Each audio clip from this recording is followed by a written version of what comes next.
आप पर्सनली खुश नहीं जिस तरह आपसे कार्रवाई हुई कि और स्ट्रांग होनी चाहिए थी? इतना बढ़िया मौका मिला था, धो धा के बराबर करना चाहिए था ऑपरेशन सिंदूर में। फिर आपकी सोवरेनिटी कहाँ चली गई? संप्रभुता हम किसी की बर्दाश्त नहीं करते। मैंने ट्रम्प आप बोल देगा वो पेट्रोल पंप तो हो जाएगा।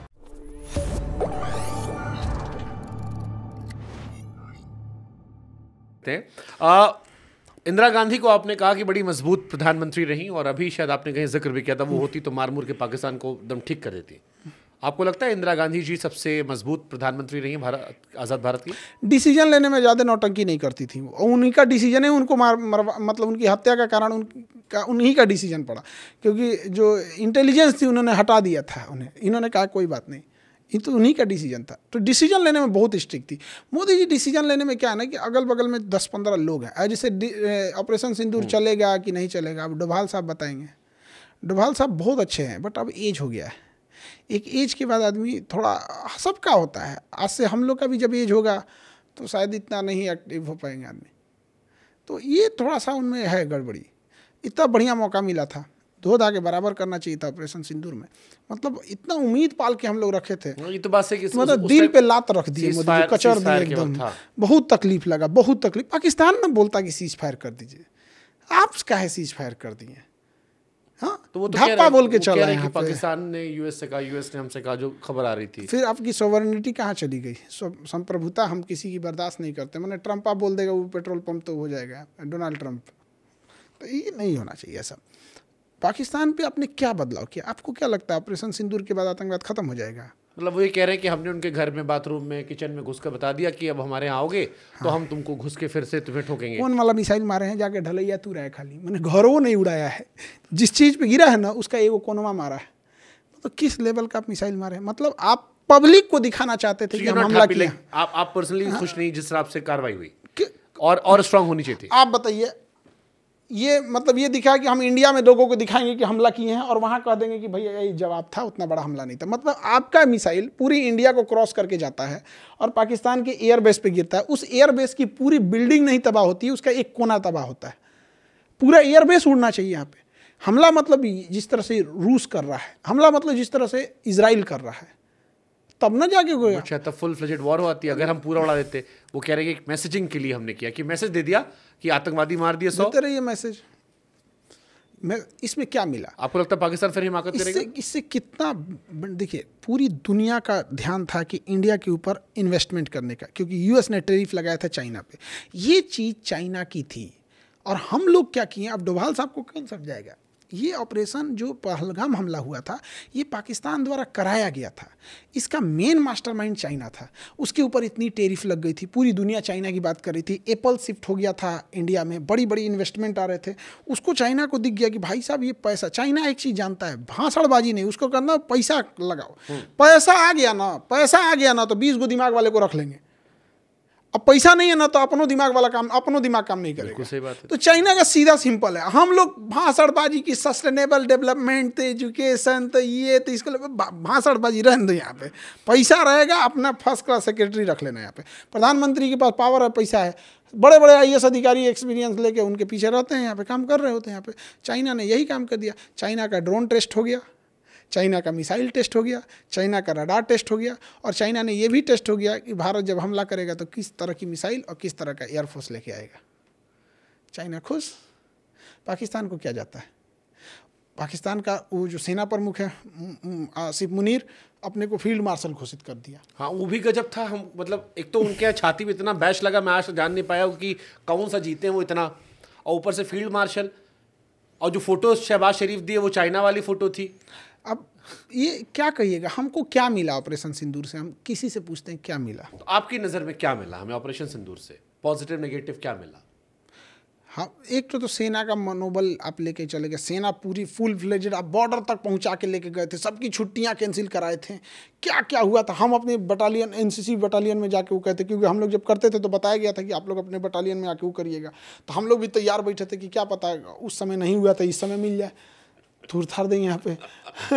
सही में हम छुट्टी दिए थे 3 दिन अपने आँखों इस बार। हाँ महाराज, इस टाइम तो आपका ऑपरेशन सिंदूर चल रहा होगा। नहीं, वो उसमें कितना टाइम लगता है? 1 दिन। अच्छा, कोई बहुत बड़ा धूमधाम थोड़ी करना है यहाँ पे। हमारा तो जिस दिन रिसेप्शन था उस दिन हम क्लास लिए थे। सब रिसेप्शन वाला कह रहे आपका थे तो बॉर्डर पिक्चर का 67 वाला हो गया उधर ब्याह हुआ उधर तो चलो। हाँ, तो हम तो उस क्लास ले रहे थे यहाँ पे। तो क्या कहिएगा, ये ऑपरेशन सिंदूर इतना बेहतरीन मौका था समझाने का, आप उसको कुछ एक बढ़िया चीज़ को डैमेज कर देते। चलो नुकसान क्या हो मुझे बताओ। ऑपरेशन सिंदूर जैसे आप मुझे कह रहे हो कि हासिल नहीं, मतलब आपकी बात सुन के जो मुझे लग रहा है ऑपरेशन सिंदूर से भारत का क्या क्या नुकसान हो? मीडिया से लोगों का भरोसा उठ गया। कश्मीर का जो हम लोगों ने आप मीडिया से जुड़े। अरे मैं वो काम नहीं किया हूँ। हाँ।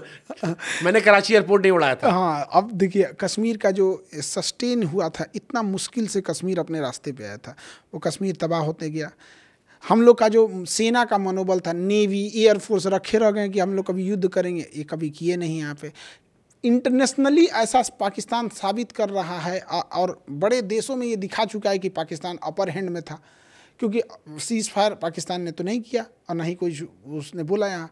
और उसे पता है कि आप गर्मी के दिन में खुद ही हमारे तो जयशंकर साहब ने कहा ना कि पाकिस्तान ने हमें कॉल करवाया था, उधर रिक्वेस्ट करवाई थी सीज फायर की, तो ये मान लिए। हम किसकी बात मानेंगे? मतलब बदला ले लिए, सीज फायर कर दिए, हो गया। मतलब इनका तो सीज फायर ने मैसेज दे दिया, हम अपना ऑपरेशन जारी रख रहे हैं। इनफैक्ट जब पत्रकारों की अमित शाह से मुलाकात भी हुई थी तो उसमें भी ये सवाल आया था और हमने भी उनसे पूछा अमित शाह साहब से कि टेररिस्ट नहीं पकड़े गए, तो उन्होंने कहा कि हम टेररिज्म को मारना चाह रहे हैं। टेररिस्ट तो वो शराबी है या धर्म के नाम पे भटका हुआ आदमी है जिससे कुछ पैसा देकर या नारा लगवा कर आगे भेज दिया गया। हम रूट कॉज को मार रहे हैं। कितना परसेंट डाउन होगा इसके बाद, ऑपरेशन सिंदूर के बाद कितना परसेंट? आपका क्या आकलन? आप तो 1% कमी नहीं आएगा, उन सबका और मनोबल बढ़ जाएगा इसके बाद, क्योंकि पकड़ाया ही नहीं है सब। ये बताइए, इजराइल जो किया है उसके बाद हमास हिम्मत करेगा नहीं, तो फिर यही बताइए आप ऑपरेशन सिंदूर के बाद क्यों नहीं बोल पा रहे हैं? हम पर्सनली बता, देखिए हम हमेशा एक चीज़ को लेके हो जा रहा है कि हमें अपनी सेना का मनोबल, सेना का इज्जत, सेना सर्वोपरि होनी चाहिए। तो ये जो बीच में सेना आ जा रही है ना, तो इस वजह से इंसान को थोड़ा सा बोलने में लगता है कि सेना मतलब सेना, उन्होंने अपना सब उससे मतलब उस पर सवाल उठाओगे तो फिर आपकी देशभक्ति सवाल उठ जाएगा। नहीं, उठाना भी नहीं चाहिए। उनकी क्या गलती है? आपने आदेश ही नहीं दिया, इंदिरा गांधी ने दिया था।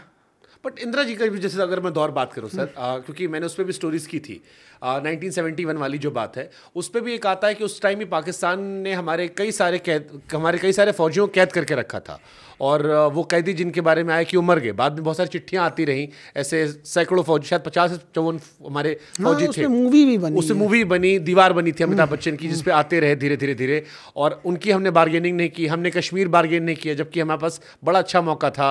93,000 सैनिक थे। अगर इंदिरा जी चाहती तो या तो कश्मीर का मामला सॉल्व कर लेती या कम से कम 93,000 के बदले 52 कैदी हमारे 52 सैनिक जो है वो ले सकती थी। बट उन्होंने भी प्रेशर में बाद में छोड़ दिया। एक युद्ध के बाद, बहुत बड़ा, एक इतना बड़ा युद्ध होने के बाद भी कहीं ना कहीं अमेरिका का प्रेस्टीज इस दाव पे लग गया था। हाँ, उस बार निक्सन उसकी पूरी इज्जत प्रतिष्ठा दाव पे हो गई। वो तो मटिया मिट कर दी थी इंदिरा जी ने पूरा बर्बाद कर दिया था। तो कहीं ऐसा ना हो कि इंदिरा गांधी का जिद अमेरिका के लिए द्वितीय पर्ल हार्बर ना बन जाए, क्योंकि अमेरिका का ईगो होता तो लड़ जाता, डायरेक्ट आके भारत से लड़ जाता। ट्रम्प पगलाया आजकल, जैसे ट्रम्प पगलाया। निक्सन तो एकरों से बड़ पागल था। अब आज की जनरेशन को नहीं पता निक्सन के बारे में, तो अलग बात है यहाँ पे, या फिर लोग लिटरेचर से इतने दूर हो गए कि निक्सन का कौन पढ़ रहा है। तो इंदिरा गांधी कहीं ना कहीं उस चीज़ को थी, वो प्रेशर झेल रही थी, उस प्रेशर के बावजूद उन्होंने पाकिस्तान को बर्बाद किया। तो हम पर हमला करने तैयार थे। वो तो रशिया दोस्त थे हमारे, तो दोस्त थे तो बचा लिया वहाँ, तो लेके चला आया तब 7वां बेड़ा अपना, कि वो हमको ठोक देगा। पूरा बढ़िया से लेके आया था वो, अब मार देता वो। अमेरिका अपने एलाइज को कभी नहीं छोड़ा है, पूरा उसका हिस्ट्री रहा है। अपने एलाइज को उसने हमेशा बचाया, भले लेट से बचाया है। वो अमेरिका के चाल है कि उसके अपने दोस्तों को बड़ा लेट से बचाता है। पहले तुम बर्बाद हो जाओ तब हम तुम्हें बचाएंगे। जैसे यूक्रेन, जैसे ईरान, जैसे कुवैत, जिसको बचाता ना बड़ी लेट से बचाता है। कहता है कि तुम मेरा दोस्त रहोगे ना, हमेशा मेरे ऊपर डिपेंडेंट, मतलब तुम्हारा 2 टांग टूट जाए, एक हाथ कट जाए, एक आंख अंधे हो जाओ, एक किडनी खराब हो जाए, तब बचाएंगे। फिर मैं तुमको खाना पीना दे दिया करूंगा रोज 1 प्लेट, बस तब उसको बचाने। तो कौन दोस्त है अमेरिका का, पाकिस्तान या हम? उस समय तो वही था। आज के दौर पे भी वो पाकिस्तान को ही हम लोग के लिए रखता है, क्योंकि उसे पता है कि चाइना के बाद इंडिया को काउंटर करना है, और इंडिया के लिए पाकिस्तान है। और इंडिया पाकिस्तान दोनों काउंटर करना है, तो इंडिया चाइना दोनों काउंटर करना तो पाकिस्तान से। हाँ, वो पाकिस्तान को लेके रखता है। उसने हिलेरी क्लिंटन 2011 में आके क्लीन चिट दे रही है पाकिस्तान को कि आपको पता नहीं था कि ओसामा बिन लादेन है। वो उसके भैया उसके आर्मी कैंप के बाहर में खड़ा था, हिलेरी क्लिंटन। और जबकि सारे अभी नेटफ्लिक्स पे जो सीरीज आई है उसमें दिखाया गया कि जितने आतंकवादी थे, हाँ, वो सब पाकिस्तान में पकड़े गए, सब के सब वहाँ पे। तो पाला भी तो यही था। ओसामा बिन लादेन को जन्म किसने दिया? अमेरिका ही नहीं तो। सद्दाम को भी इन्होंने बनाया था बाद में। अमेरिका तो पॉलिसी रही है। How you see American governance style? कि अपना एक बंदा ना मरे, इराक में जाके हज़ारों मार दिए, अफगानिस्तान में जाके हज़ारों मार दिए, पाकिस्तान में घुसे, लादेन को उठा लिए। कैसे देखते हो आप अमेरिकन स्टाइल ऑफ उन गवर्नेंस लोग का एक फिलॉसफी अलग है कि अगर आप राजा बनने के लिए 50,000 लोगों की हत्या कर दिए और राजा बन गए तो आप हत्यारे नहीं हैं। लेकिन अगर आप राजा बनने के लिए 50,000 लोगों को मारे और राजा नहीं बन पाए तब आप हत्यारे हैं। उनकी थ्योरी सिंपल। इतिहास कौन लिखेगा? इतिहास कौन लिखे? मार दिया वहाँ पे, कोई वो मर्सी नहीं। एक कश्मीर में अगर कोई गलती से इंडियन आर्मी की गोली से क्रॉस फायरिंग में चल जाते हैं, ह्यूमन राइट वाले कूद जाते हैं। गाजा में क्यों नहीं कूदे? बात तो ये है कि भाई आपकी लड़ाई ठीक है, बट 1-2 साल का बच्चा जो मर रहा है तो गलत है।